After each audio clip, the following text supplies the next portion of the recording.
1921 August 20 Parappanangadi railway സ്റ്റേഷനിൽ British സൈന്യം വന്നിറങ്ങി. ബയണറ്റുമേന്തി അവർ തിരൂരങ്ങാടി ലക്ഷ്യമാക്കി നീങ്ങി. എതിർഭാഗത്ത് വെറും വടികളുമേന്തി ഈ പോലീസ് സേനയെ നേരിടാൻ ഒരുങ്ങി നിൽക്കുകയായിരുന്നു ജനങ്ങൾ. ബയണറ്റിനെ വടികൊണ്ട് നേരിട്ട ജനകീയ ശക്തിക്ക് മുൻപിൽ ഭരണകൂടത്തിന്റെ സൈന്യത്തിന് പിടിച്ചു നിൽക്കാനായില്ല. പോലീസ് വെടിയുതിർത്തു.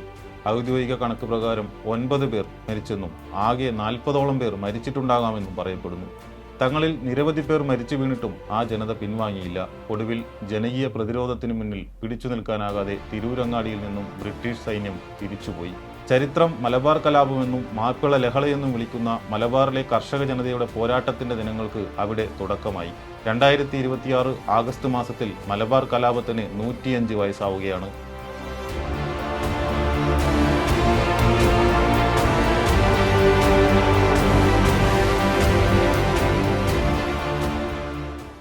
കേരളത്തിന്റെ മാത്രമല്ല ഇന്ത്യയുടെ തന്നെ പൊതുജീവിതത്തെ സാരമായി ബാധിക്കുന്ന വർഗീയ ലഹളയെന്ന് മലബാർ കലാപത്തെ വിശേഷിപ്പിച്ചുകൊണ്ട് ചിലർ മുതൽക്കൂട്ടുണ്ടാക്കി. ചിലർ അതിനെ സ്വാതന്ത്ര്യ സമരത്തോട് സംഘടിപ്പിച്ചു. മറ്റു ചിലർ ഒരു സമുദായത്തിന്റെ വീരോചിതമായ സാഹസിക കർമ്മമെന്ന് അതിനെ വിശേഷിപ്പിച്ചു. ഇതിനെ വിലയിരുത്തുന്നതിനേക്കാൾ നല്ലത് അന്നത്തെ ചുറ്റുപാടുകളും സംഭവങ്ങളും ഗതിവിഗതികളും ശരിയായി ഗ്രഹിച്ച് ഒരു തീരുമാനം കൽപ്പിക്കുകയായിരിക്കും. കെ മാധവൻ നായരുടെ മലബാർ കലാപം എന്ന പുസ്തകത്തെക്കുറിച്ച് പ്രമുഖ സ്വാതന്ത്ര്യ സമര സേനാനിയും ഗാന്ധിയനും സാമൂഹിക പരിഷ്കർത്താവുമായിരുന്ന കെ കേളപ്പൻ എഴുതിയ പ്രസ്താവനയിലെ വരികളാണിത്. മലബാറിലെ ജനങ്ങളുടെ അന്നത്തെ സാമൂഹികാവസ്ഥയെക്കുറിച്ച് വിശദീകരിച്ചുകൊണ്ടാണ് 1921 ജനകീയ പ്രക്ഷോഭത്തെ മാധവൻ നായർ വിശകലനം ചെയ്യുന്നത്. ഏറനാട്ടുകാരനും ഖിലാഫത്ത് പ്രസ്ഥാനം നിയന്ത്രിക്കാൻ പ്രത്യേകം നിയോഗിക്കപ്പെട്ട കോൺഗ്രസ് നേതാവെന്ന നിലയിലും മാധവൻ നായർ നേരിട്ട് കാണുകയും കലാപത്തിൽ പങ്കെടുത്തവരുമായി സംസാരിക്കുകയും ചെയ്തതിന്റെ അടിസ്ഥാനത്തിലാണ് ഈ ഗ്രന്ഥം രചിക്കപ്പെട്ടത്. ഇത് അപൂർണമാണെന്ന് അദ്ദേഹത്തിന്റെ പത്നി കെ കല്യാണി അമ്മ പുസ്തകത്തിന്റെ ആമുഖത്തിൽ പറയുന്നുണ്ട്. 1921 മഹാത്മാഗാന്ധിയുടെ നേതൃത്വത്തിൽ നിസ്സഹകരണ പ്രസ്ഥാനം ആരംഭിച്ചതോടുകൂടി ഖിലാഫത്ത് പ്രസ്ഥാനത്തിന് മലബാറിൽ വ്യാപ്തിയും ശക്തിയും കൂടി വന്നു. കോൺഗ്രസിൽ അതുവരെ ചേരാതിരുന്ന വലിയൊരു വിഭാഗം മുസ്ലിങ്ങൾ അതിൽ അംഗങ്ങളായി ചേർന്നു. അങ്ങനെ ദേശീയ പ്രസ്ഥാനത്തിന് മുമ്പൊരിക്കലും കാണാത്തതായ ഉണർവും സ്വാധീനശക്തിയും ഉണ്ടായി. ഖിലാഫത്ത് കമ്മിറ്റികൾ മലബാറിലെങ്ങും പ്രത്യേകിച്ച് ഏറനാട്ടിലും പരിസരങ്ങളിലും സംഘടിപ്പിച്ചത് പോലീസിന് വലിയ ഉത്കണ്ഠയും കാരണമായി. അതിനെ അടിച്ചമർത്താനുള്ള ശ്രമത്തിൽ പോലീസ് പല അറസ്റ്റുകളും നടത്തിയിരുന്നു. ഇത് ഖിലാഫത്ത് കമ്മിറ്റിക്കാരുടെ ഉത്സാഹം വർദ്ധിപ്പിക്കുകയാണ് ഉണ്ടായത്. ഒരു സംഘം പട്ടാളക്കാരും പോലീസുകാരും പെട്ടെന്നൊരു ദിവസം രാത്രി തിരൂരങ്ങാടിയിൽ നടത്തിയ അറസ്റ്റുകൾ ജനങ്ങളെ പ്രക്ഷുബ്ധരാക്കി. ഈ പല ഊഹാപോഹങ്ങളും നാട്ടിൽ പരന്നു.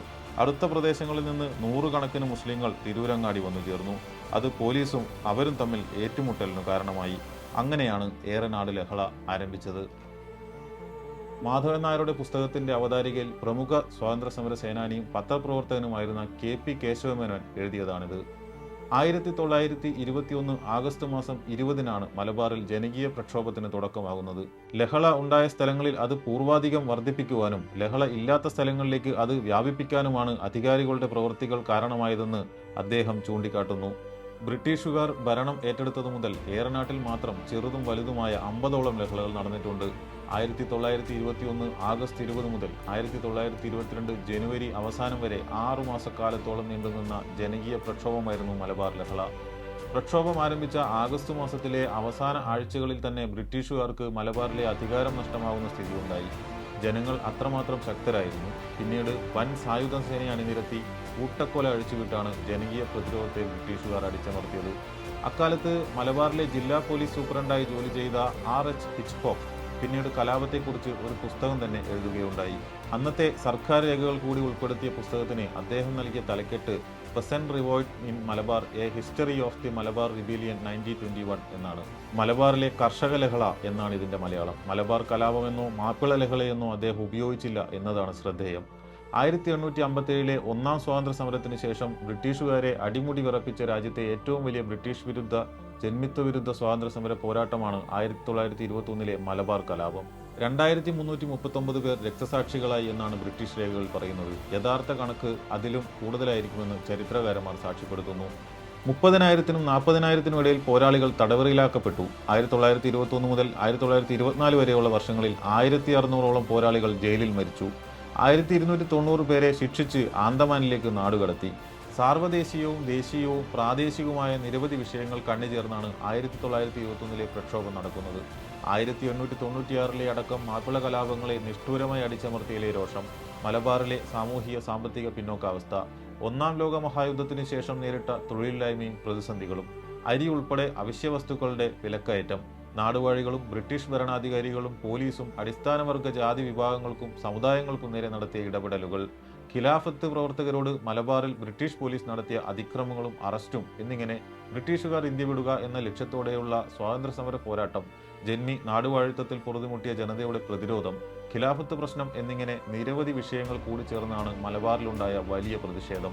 ഈ ജനകീയ പ്രക്ഷോഭത്തിൽ പങ്കെടുത്തവരെ ബ്രിട്ടീഷുകാർ എങ്ങനെയാണ് നേരിട്ടതെന്നറിയാൻ 1921 നവംബറിലെ വാഗൺ ട്രാജഡി കൂട്ടക്കൊലയെക്കുറിച്ച് മാത്രം പരിശോധിച്ചാൽ മതി. ആയിരക്കണക്കിന് പോരാളികളെയാണ് ബ്രിട്ടീഷ് പോലീസിന് അറസ്റ്റ് ചെയ്യേണ്ടി വന്നത്. ഒടുവിൽ ജയിലിൽ സ്ഥലം ഇല്ലാതായതോടെ തടവുകാരെ മറ്റിടങ്ങളിലേക്ക് മാറ്റാൻ തീരുമാനിക്കുന്നു. കോഴിക്കോട്ട് നിന്ന് കോയമ്പത്തൂരിലേക്കുള്ള 77 നമ്പർ തീവണ്ടിയിൽ തടവുകാരുടെ വാഗൺ കൂട്ടിച്ചേർക്കുന്നു. തിരൂരിൽ വെച്ച് 4 ഹിന്ദുക്കളും 96 മുസ്ലിങ്ങളും അടങ്ങുന്ന 100 തടവുകാരെ ഒരു വാഗണിൽ കുത്തി നിറക്കുന്നു. വൈകിട്ട് 7:15 തിരൂരിൽ നിന്നും തീവണ്ടി പുറപ്പെട്ടു. വായു കടക്കാത്ത ഷട്ടറുകളുള്ള വാഗണിനുള്ളിൽ കിടന്ന് ഒരിറ്റ് ശ്വാസത്തിനായി ആ മനുഷ്യർ പിടഞ്ഞു.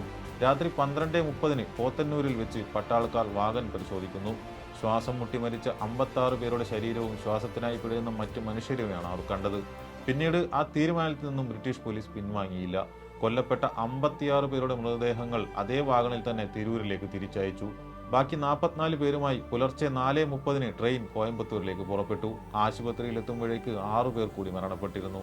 അടുത്ത ദിവസങ്ങളിലായി 8 പേരും മരണപ്പെട്ടു. അങ്ങനെ സാധാരണക്കാരായ 70 മനുഷ്യരെ ശ്വാസം മുട്ടിച്ച് കൊലപ്പെടുത്തിയ കൂട്ടക്കൊലയായിരുന്നു വാഗൺ ട്രാജഡി. 1922 ജനുവരി 6 വാര്യംകുന്നത്ത് കുഞ്ഞഹമ്മദ് ഹാജിയും കൂടെയുണ്ടായിരുന്ന 27 പോരാളികളും കാളികാവിനടുത്ത് കല്ലാമൂലയിൽ പിടിയിലായി. 1922 ജനുവരി 9 ചെമ്പ്രശ്ശേരി തങ്ങളെയും കോഴിശ്ശേരി മമ്മദിനെയും മേലാറ്റൂരിലെ ഗൂർഖ ക്യാമ്പിൽ പട്ടാള കോടതി വിചാരണയ്ക്ക് ശേഷം വെടിവെച്ചു കൊന്നു. 1922 ജനുവരി 20 വാര്യംകുന്നത്ത് കുഞ്ഞഹമ്മദ് ഹാജിയുടെ വധശിക്ഷ മലപ്പുറം കോട്ടക്കുന്നിൽ വെച്ച് ബ്രിട്ടീഷുകാർ നടപ്പിലാക്കി.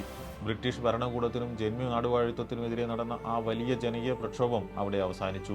ഇത്രയും വലിയ കലാപം കഴിഞ്ഞിട്ട് പോലും ഏറനാട്ടിലെ ഉൾപ്രദേശങ്ങളിൽ പോയി നോക്കിയാൽ അവിടെ ഹിന്ദുക്കളും മുസ്ലിങ്ങളും തമ്മിൽ എന്തെങ്കിലും പ്രശ്നങ്ങൾ ഉള്ളതായി തോന്നിയില്ല. അവർ തമ്മിൽ അത്രയേറെ ഐക്യത്തിലാണ് ജീവിച്ചതെന്ന് മലബാർ കലാപത്തിന് ശേഷം സമാധാന പ്രവർത്തനം കൂടി പങ്കാളിയായ കെ മാധവൻ നായർ ഓർക്കുന്നുണ്ട്.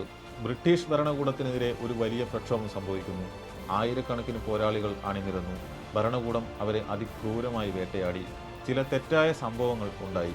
അങ്ങനെ ആ ജനകീയ പ്രക്ഷോഭത്തെ ലഹളയെന്നും കലാപമെന്നും പേരിട്ട് വിളിക്കാൻ അധികാരികൾക്ക് എളുപ്പമായി. എന്നാൽ അതിന്റെ പേരിൽ മാറ്റി നിർത്താവുന്നതല്ല മലബാറിലെ ജനതയുടെ പ്രതിരോധം. ഒരു നൂറ്റാണ്ടിനിപ്പുറവും മാപ്പിള ലഹള എന്ന പേരിൽ വർഗീയ ചേരിതിരിവിനാണ് പലരും ശ്രമിച്ചുകൊണ്ടിരിക്കുന്നത്. പക്ഷേ ആ പ്രക്ഷോഭത്തിന് ശേഷം ഇന്ന് വരെ മലബാറിലെ മതസാഹോദര്യത്തിന് ഒരു കോട്ടവും വരുത്താൻ ഇവർക്ക് സാധിച്ചിട്ടില്ലെന്നതാണ് യാഥാർത്ഥ്യം. ഇതാണ് മലബാറിലെ കലാപത്തിന്റെ സത്യവും.